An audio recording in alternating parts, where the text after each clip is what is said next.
There is a toxic herbicide called glyphosate, which is used in practically all weed killers all over the world.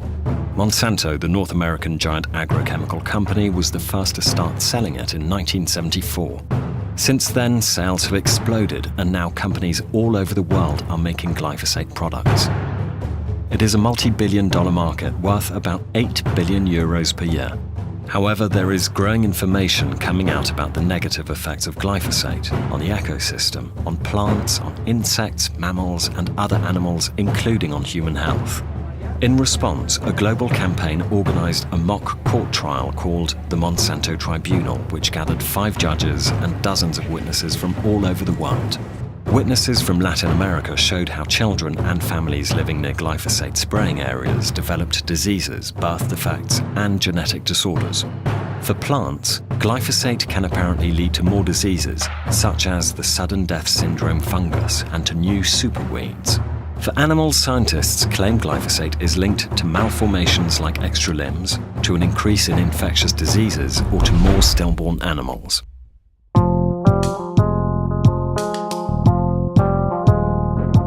In the USA, thousands of farmers have taken Monsanto to court, accusing their products of causing them to develop cancer. But Monsanto has always said glyphosate was as safe as salt. Well, we represent, our clients are individuals who have used Roundup either through agricultural work as farm workers, house gardeners, or employed as gardeners, or anybody that uses Roundup, all of whom who have developed non-Hodgkin's lymphoma, a specific type of cancer. But we have about 10,000 plaintiffs, individual people currently, and we are getting hundreds every week, all over the country. It is thanks to these farmers and their families that we now have growing evidence about glyphosate. This evidence was found in internal Monsanto documents and emails, which were released to the US court and then slowly made public during 2017. The company Monsanto has known since 1985. Roundup was originally categorized by the Environmental Protection Agency as a Category C, meaning possible carcinogen. And unfortunately, what one would hope a company would do when they become aware of that is investigate and do more testing. Instead, what Monsanto chose to do is to attack the science, and they've been doing that for the last 30 years to try and prevent people from knowing, instead of doing what we would hope a company would do, which is investigate. Wow, if you find out that there is potential for your product to cause this horrible type of cancer, investigate, do more testing instead of trying to cover up. The Monsanto papers have shown us very clearly what Monsanto is doing around the world to get regulators, to get governments to greenlight the sales of their products, independently of the risks associated with these products, and in particular Roundup, the glyphosate-based herbicide that they sell. To sell products like herbicides, they must be approved by regulators. This means their safety must be reviewed by independent bodies. The World Health Organization's independent cancer research agency called IARC decided to re-evaluate the safety of glyphosate. So Monsanto's people came up with a plan. The idea was to cast doubt upon any regulator or scientist who would dare to question the safety of their products. And we have thousands of documents. We also, of course, have the documents that have come out through the litigation now. So pieces of the puzzle are starting to fall into place. And some of that, some of those documents show pretty clearly Monsanto anticipated that IARC would find glyphosate to be possibly or probably carcinogenic. They knew this, they anticipated this, they talk in their internal documents about being vulnerable with the science, epidemiology, toxicology, mode of action, others. They express worry and fear months before IARC even sat down to meet. They talk about how they need to get money, they need to fight this. They put together a preparedness document with very strategic ways to orchestrate an outcry, to create outrage. So they knew what the science said, they knew what IARC would find, and they very carefully and craftily came up with a plan to try to discredit IARC. Again, all of it before IARC even met. You do obviously have, you see in the documents and you know throughout history, that you have very close ties, at least in the Environmental Protection Agency, in the US with large corporate chemical companies. The documents show that Monsanto had particular influence and sway over a number of top EPA officials. There were also people within EPA, toxicologists and other scientists, who tried to raise alarm bells and who found problems in the research with glyphosate. In Monsanto's own research, they found evidence that glyphosate caused cancer. But the political pressure and the power from the top, has combined to have the EPA essentially doing Monsanto's bidding. But despite this, in March 2015, IARC concluded that Monsanto's cash cow glyphosate was probably carcinogenic for humans, and that there was sufficient evidence of carcinogenicity in animals. To make things worse for Monsanto, at the end of 2017, the market license to sell glyphosate in the European Union was going to expire.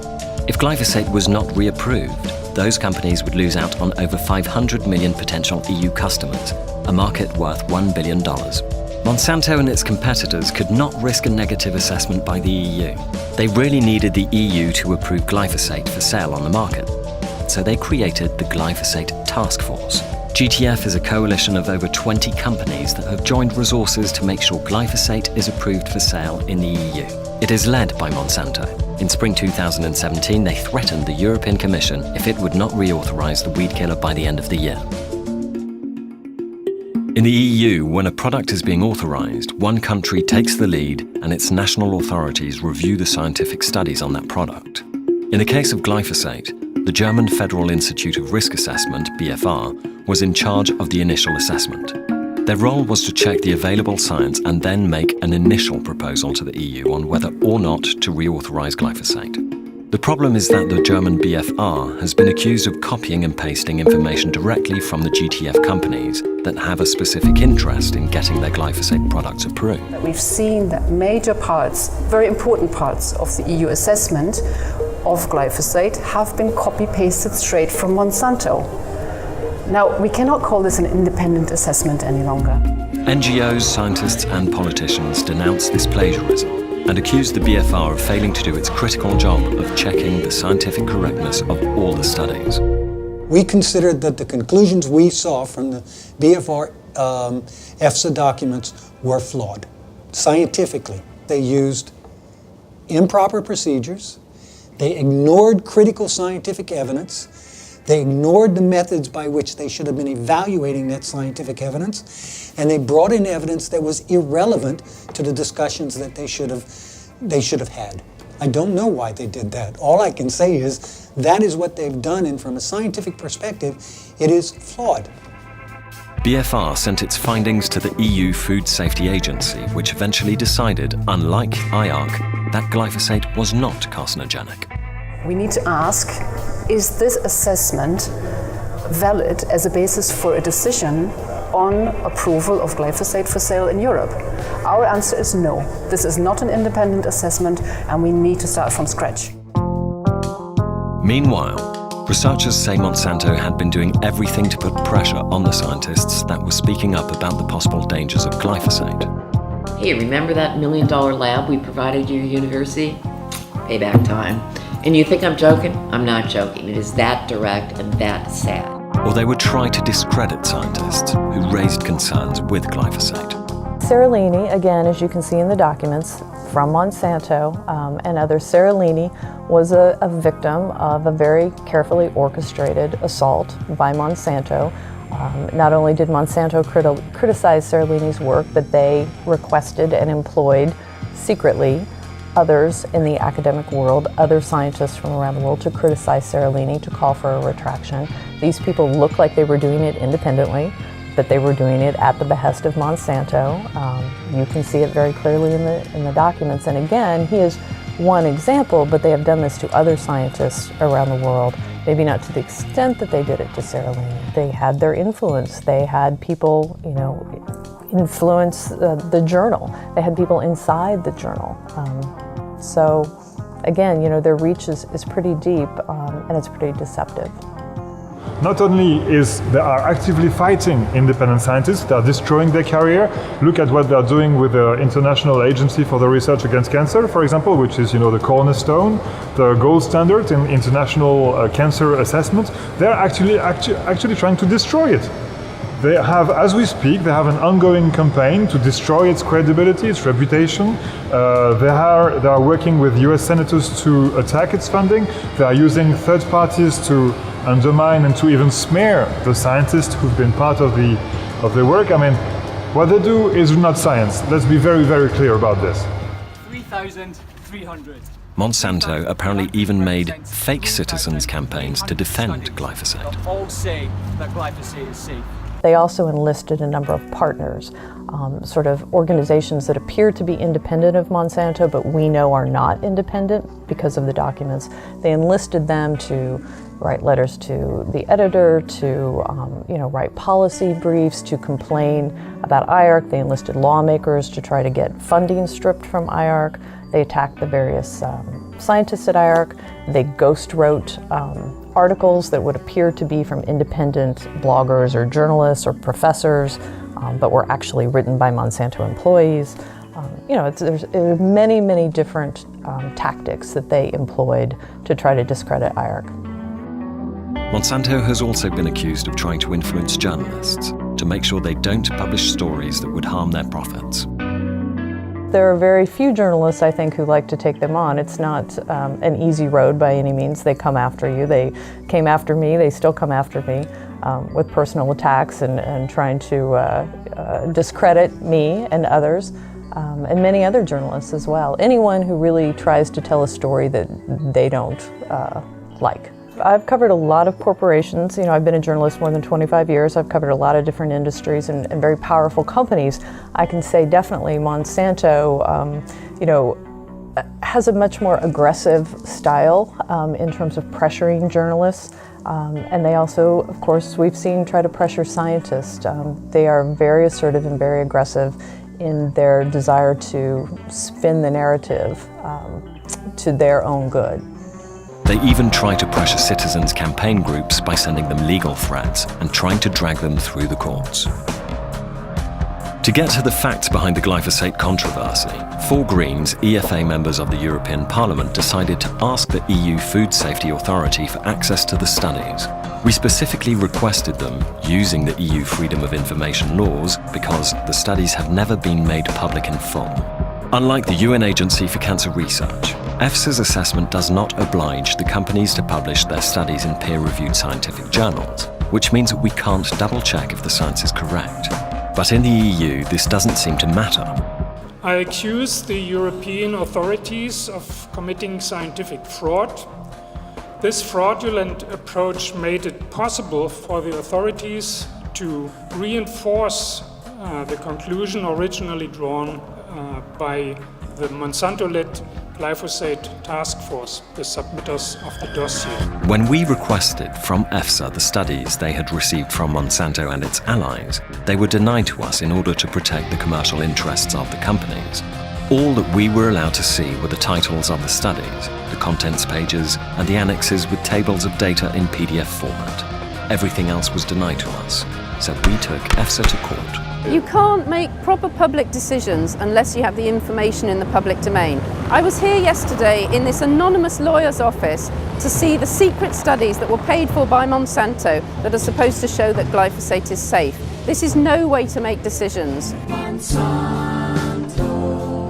As soon as Monsanto found out about this, they joined the court case too. So did Danish chemical company Cheminova. They basically want to make sure the studies are kept secret by EFSA. The German government also joined the case, but then, after the news came out in the press, they decided to withdraw. The judges in the European Court of Justice will now have to decide whether preventing public access to the scientific studies on glyphosate is justified or not. So what do we do now? We've already seen the power of people's campaigning.